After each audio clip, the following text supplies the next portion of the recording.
सभी को हरिओम। चलो, तो कल के हमने सेशन में क्या पढ़ा था? योगासना भाग के बारे में जानकारी लिया।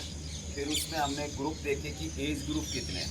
एज ग्रुप पे बात किया हमने, सब junior group, junior group, senior group, senior group A, senior group B, senior group C, यानी कि टोटल 6 ग्रुप के बारे में हमने बात की है। अब आपसे पूछा जाए कि सब जूनियर ग्रुप में कौन सी एज कैटेगरी आती है, तो उत्तर बताएं। 10 to 14। सीनियर जूनियर ग्रुप में अखिलेश 14 to 18। सीनियर ग्रुप में Anshuma 18 to 28। 80 to 28। Senior group ए में 28 to 35। सीनियर ग्रुप बी में 35 to 45। 35 to 45। और सीनियर ग्रुप सी में कुणाल 45 to 55। तो उस ग्रुप के ऊपर हमने एज ग्रुप पे बात किया था, ठीक है। तो फिर उसके बाद में हम आगे बढ़े और हमने ट्रेडिशनल इवेंट के बारे में बातचीत किया। तो कल का पूरा वीडियो था वो ट्रेडिशनल इवेंट पे था, ठीक है। अब आज चलते हैं अपन आगे की मैच, जो सिंगल मैच दिए गए हैं। तो पहला दूसरा मैच कौन सा था? पहला हमारा ट्रेडिशनल हो गया था। पहला क्या हो गया? ट्रेडिशनल खत्म हो गया। अब आज दूसरा मैच कौन सा है? Forward band single. और तीसरा match back bend single, back bend single. तीसरा मैच, चौथा twisting body, twisting body single. पांचवा लेग बैलेंस सिंगल। और छठा हैंड बैलेंस सिंगल। तो हमारा पहला मैच हमारा ऑलरेडी हमने कल बातचीत कर लिया था। आज हम forward hand single, back bend single, twisting single, leg balance single और हैंड बैलेंस सिंगल 1 2 3 4 5 ये पांचों पे बात करेंगे, ठीक है। कि इसको किस प्रकार से पार्टिसिपेट खेलता है और इनके लिए क्या क्या क्राइटेरिया चाहिए।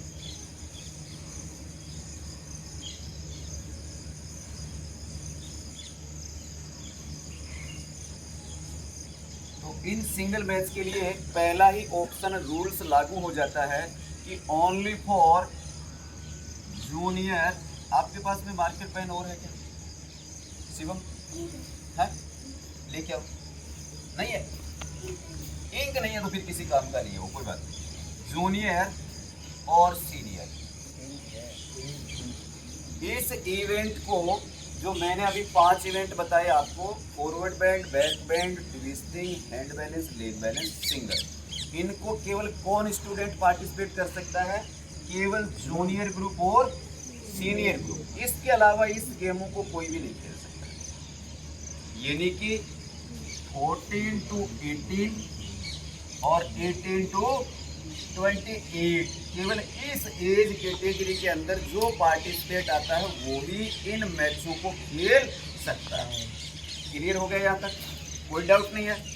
एज मैंने आपको बताया कि कहाँ पे मार्किंग होती है? अपनी DOB से, अपनी डेट ऑफ बर्थ से 31 मार्च प्रीवियस ईयर्स 2024, यानी कि 31 मार्च 2024 को आपकी ये एज होनी चाहिए किसी भी ग्रुप के लिए। समझ में आ गया? ये नहीं है कि आज के दिन में अपना हिसाब जोड़ दूँ, नहीं। ये नहीं है कि मैच जिस दिन होगा उस दिन का मैं हिसाब जोड़ दूँ, नहीं।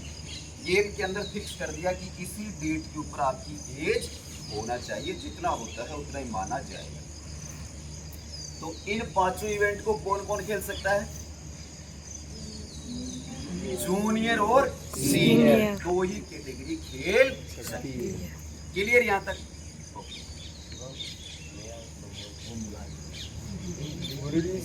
मार्कर का इंक है शिवम के पास। हाँ, लेके आओ, लेके आओ।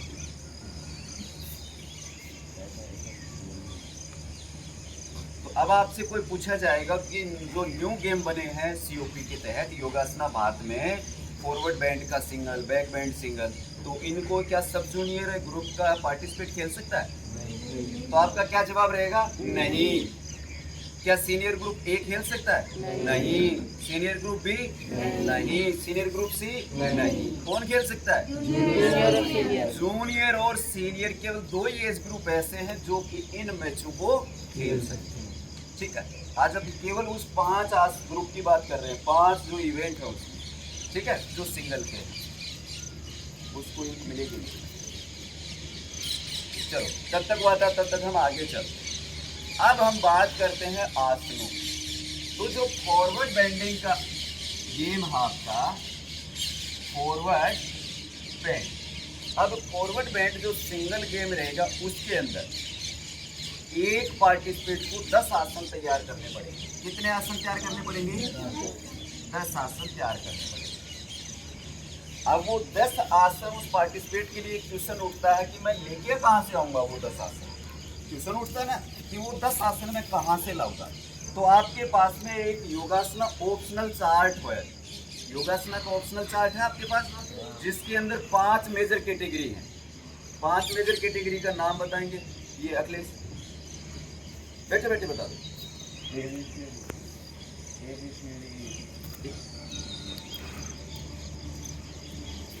बैठे बैठे 5 आसनों की मेजर कैटेगरियां होती हैं। Forward bending, forward bend, back bend, back bend, hand balance, hand balance, twisting, twisting, leg balance. Leg balance. वो 5 मेजर कैटेगरी। अब उन मेजर कैटेगरी में अपन बात करें तो एक मेजर कैटेगरी में कुल कितने आसन हैं? 50 आसन है। तो जैसे हमारा फॉरवर्ड बेंड सिंगल का गेम है, वो कोई स्टूडेंट खेल रहा है तो उसको केवल अपना ऑप्शनल जो चार्ट है वो उठा लेना है। कौन सा? केवल फॉरवर्ड बेंड वाला। अब फॉरवर्ड बेंडिंग को 2 भागों में बांट रखा है, FBS और FBF। फॉरवर्ड बेंडिंग स्टैंडिंग और फॉरवर्ड बेंडिंग फ्लोर। उसमें टोटल 25 + 25 50 आसन दिए गए हैं। कितने आसन दिए गए हैं? 50। अब इस 50 में से वो अपने 10 आसन रेडी कर लेगा। वहां पे ये क्राइटेरिया नहीं रहेगा कि 5 इसमें से और 5 इसमें से, ये कोई रूल फॉलो नहीं करता है। आप पूरे के पूरे FBS के ले सकते हैं, पूरे के पूरे FBF के ले सकते हैं, या 6 इसमें से ले सकते हैं, 4 इसमें से, 2 उसमें से, 8 उसमें से।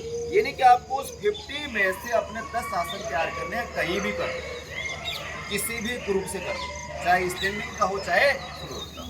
यहाँ तक क्लियर हो गए? ठीक है। अब 10 आसन आप तैयार कर लोगे। कोई भी अपना ऑप्शनल चार्ट देखोगे, उसमें अपना देख लोगे कि मेरे ये 10 आसन है, इसको मैं तैयार कर लूँ। अब बात आती है कि कौन सी श्रेणी के होने चाहिए, यानी कि A के होने चाहिए, या B के होने चाहिए, या C के होने चाहिए, या D के होने चाहिए, कि किसके होने चाहिए। ये भी एक ऑब्जर्वेशन आ गई। अब इसके लिए उस स्टूडेंट के ऊपर निर्भर कर जाता है कि मुझे कौन से आसन लेने हैं, मेरी मार्किंग कहाँ से होगी। कट कर देते हैं। कर रहे थे कि कितने आसन ले लेना हमने? 10 आसन। और वो 10 आसन हम कौन से चार्ट से लेंगे? यदि हम फॉरवर्ड बेंड का गेम खेल रहे हैं सिंगल का, तो हम फॉरवर्ड बेंड के ले लेंगे। बैक बेंडिंग का खेल रहे हैं तो बैक बेंडिंग के ले लेंगे। ट्विस्टिंग का खेल रहे हैं तो ट्विस्टिंग के ले लेंगे। यानी कि यहाँ पे ये फायदा हो गया कि एक बच्चा जिसकी बैक बेंडिंग है तो वो भी आगे तक खेल सकता है अपने गेम के ऊपर। जरूरी नहीं है उसको हैंड बैलेंस करना आता हो। जिसका हैंड बैलेंस है उसको ये जरूरी नहीं है कि मुझे पीछे मुड़ना आता हो, बैक बेंडिंग आती हो, कोई जरूरी नहीं है। वो अपने एक ही इवेंट के ऊपर आगे जा सकते हैं। ठीक है। तो अब फॉरवर्ड बेंडिंग के 10 आसन तो ले लिया। अब हम बात कर रहे थे कि वो आसन जो लेंगे वो कौन सी श्रेणी के लेंगे, A के लेंगे, B के लेंगे, C के लेंगे। तो इसमें आपके 2 राउंड होंगे। कितने राउंड होंगे? 2 राउंड। पहला राउंड होगा सेमीफाइनल और दूसरा होगा फाइनल। क्लियर? अब सेमीफाइनल में उसको कितने आसन लगाने पड़ेंगे? 5। और फाइनल में कितने आसन लगाने पड़ेंगे? 5। टोटल कितने आसन? 10। अब इस सेमीफाइनल के लिए उस पार्टिसिपेट को 5 आसन केवल A, B and C category का ही होना चाहिए। सेमीफाइनल में कौन सी कैटेगरी से लेगा वो? A, B, C, इन 3 में से लेगा। और फाइनल के अंदर वो जाएगा तो A, B, C, D और E कैटेगरी से वो अपने आसन ले सकता है। क्लियर हुआ यहाँ तक? कोई डाउट नहीं आपको? यानी कि जितने भी चाहे फॉरवर्ड बेंड का हो चाहे बैक बेंड का हो ट्विस्टिंग का हो, पांचों जो गेम है इसमें हमें आसन टोटल कितने रहेंगे? 10 आसन। सेमीफाइनल और फाइनल 2 राउंड खेले जाएंगे। सेमीफाइनल में 5 आसन प्रदर्शित करना है, फाइनल में 5 आसन प्रदर्शित करना है। सेमीफाइनल के लिए ए बी सी से ले सकता है, फाइनल के लिए A B C D E तक ले सकता है। क्लियर है? अब आप लोगों को बोला जाए कि आप ए का लोगे, बी का लोगे, सी का लोगे, डी का, सी का लोगे, तो सेमीफाइनल में आप किसका लोगे? सी का। क्यों? क्योंकि इसकी मार्किंग कहाँ से स्टार्ट होती है? 0.8 से। जब हम बी का लेंगे तो 0.7 से और ए का लेंगे तो 0.6। तो इसलिए हमें देखना है कि ज़्यादा से ज़्यादा मार्क का जो आसन है वो हम लगाएं। ठीक है, तो हमें ये चूज करना है। ठीक, अब बात कर लेते हैं फाइनल राउंड। पहले इसी पे चलते हैं होल्डिंग टाइम। ठीक है, इसका जो होल्डिंग टाइम दिया गया है वो मात्र 30 सेकंड। ये जो 5 आसन जो आप सेमीफाइनल में लगाओगे ए बी सी कैटेगरी से लेकर के, इसमें आपको केवल कितना होल्डिंग रखना है? 30 सेकंड। क्लियर है यहाँ तक? अब फाइनल में जो बच्चा पहुंच जाता है वो बच्चा 5 आसन लगाएगा, A B C D E कहीं से भी चुन सकता है। अब हमें क्या देखना है कि सबसे ज्यादा मार्क का आसन हो, तो हम कौन सा चुनने की कोशिश करेंगे? ई से चुनेंगे। ठीक है, और इसका होल्डिंग टाइम जो रहेगा वो रहेगा मात्र 15 सेकंड। क्लियर हुआ यार? समझ में आ गया? यानी कि अब आपके ऊपर निर्भर है कि आप कौन सा ले रहे हो। ये मैच जो जूनियर, इसमें से जूनियर और सीनियर में कौन कौन है? जूनियर वाले हाथ खड़ा तो जो 14 to 18 है। 1 2 3 4। ठीक है, तो आप ऐसे धीरे धीरे हाथ क्यों खड़ा कर रहे हैं? समझ नहीं आ रहा? ओके, तो जो 14 to 18 वाले हैं उनके लिए बहुत ही गोल्डन चांस है, क्योंकि ये इवेंट पहली साल इसी वर्ष से लागू हुआ। बहुत से बच्चों को पता ही नहीं होगा, नहीं पता होगा तो भीड़ कम आएगी तो आप लोगों के लिए चांसेज हैं कि हम आगे से आगे बढ़ सकें। अगली साल से तो मेला हो जाएगा, क्योंकि अगली साल से सब पढ़ लेंगे और ये इवेंट में बहुत ज़्यादा बच्चे भाग लेंगे। लेकिन इस वर्ष आपके लिए मौका है इस इवेंटों में भाग लेने के लिए, कि किसी का बैक बेंडिंग है, हैंड बैलेंस है, ट्विस्टिंग है, जो भी है वो अपने अनुसार अपना गेम चुन सकता है और कुछ नहीं है। न कोई म्यूजिक लगाना, न कोई रिदम बनाना, न कोई तालमेल, कुछ भी नहीं है। अपनी मैट होगी उसके ऊपर फर्स्ट आसन, सेकंड आसन, थर्ड आसन, अपनी कोडिंग लिख लो और अपना मैच स्टार्ट करो, काम करना। ठीक है, तो ये इवेंट हो गया आपका 5 जो सिंगल के थे। उसके बाद में कौन सा मैच आता है? बैक बेंडिंग सेम कैटेगरी बता दिया। Forward bend, back bend, twisting, hand balance, leg balance, सभी के लिए सेम फार्मूला, सेम रूल्स लागू होंगे। आपको बोला जाए अभी कि आपको लेग बैलेंस में पार्टिसिपेट करना है तो कितने आसन चुनोगे? 10 आसन। लेग बैलेंस के लिए कौन सी एज कैटेगरी खेल सकती है? 14 to 18 और 18 to 28, बस 2 ही एज कैटेगरी खेल सकती है। अब जो क्वार्टर फाइनल राउंड होगा उसमें आसन आप चुनोगे वो कहाँ से लोगे? ए बी सी तक। फाइनल के लिए किस में से लोगे? ए बी सी डी और ई तक। सेमीफाइनल का होल्डिंग टाइम क्या रहेगा आसनों का? 30 सेकंड, 30 सेकंड, और फाइनल का 15 सेकंड। तो ये पूरे के पूरे मैच आपके कवर हो चुके हैं। ठीक है, अब एक लास्ट और बता देता हूँ, एक मैच इसमें आता है सुपाइन इवेंट। ये भी एक मैच है। कौन सा इवेंट है? Supine event. अब सुपाइन क्या होता है? किसी बच्चे ने पढ़ा सीओपी? नहीं पढ़ा। सुपाइन का मतलब आप मान सकते हो कि टूटा फूटा। क्या मान सकते हैं अपन? टूटा फूटा या मिक्स, मतलब यानी कि उसके अंदर फॉरवर्ड बेंड भी हो सकता है, उसके अंदर बैक बेंडिंग भी हो सकती है, उसके अंदर ट्विस्टिंग भी हो सकती है, उसके अंदर एचबी भी हो सकती है, उसके अंदर एलबी भी हो सकती है, यानी कि सब कुछ मिश्रण हो सकता है उन आसनों में। तो ऐसे आसनों को प्रदर्शित करना ये कौन से गेम में आएगा? सुपाइन। अब सुपाइन गेम के अंदर भी और कितने आसन लगाने होंगे आपको? 10 आसन। बहुत बढ़िया, यानी कि आप कैच करना स्टार्ट कर दिया। इसमें भी आपको 10 आसन लगाने।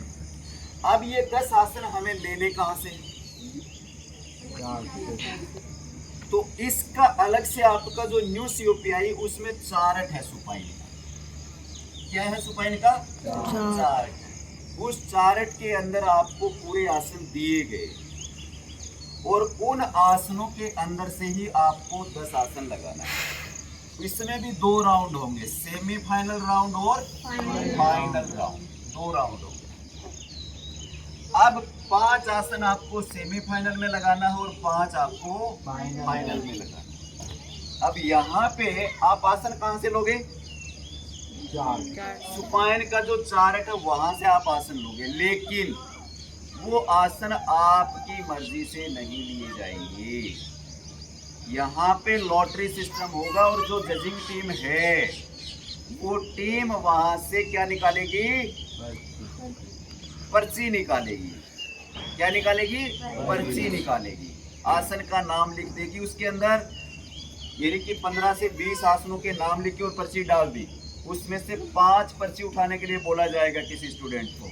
अब वो 5 पर्ची जो निकलेगी वही सेमीफाइनल राउंड के अंदर आसन आपको लगाने होंगे। वैसे ही फिर जब फाइनल मैच होगा तो उसमें भी वही पर्ची सिस्टम होगा। 5 पर्ची आपको उठाने के लिए बोला जाएगा। जो 5 पर्ची आ गई वही आसन आपको लगाने होंगे। यहाँ पे जो आसन 5 जो सेमीफाइनल में लग गए हैं उनकी पर्ची इस बॉक्स में नहीं डाली जाएगी, फाइनल वाले में वो बाहर कर दी जाएंगी। समझ गए? यानी कि टोटल मान लो 25 आसन का वो चार्ट है। अब 25 आसन का नाम लिख करके और एक बॉक्स में डाल दिया।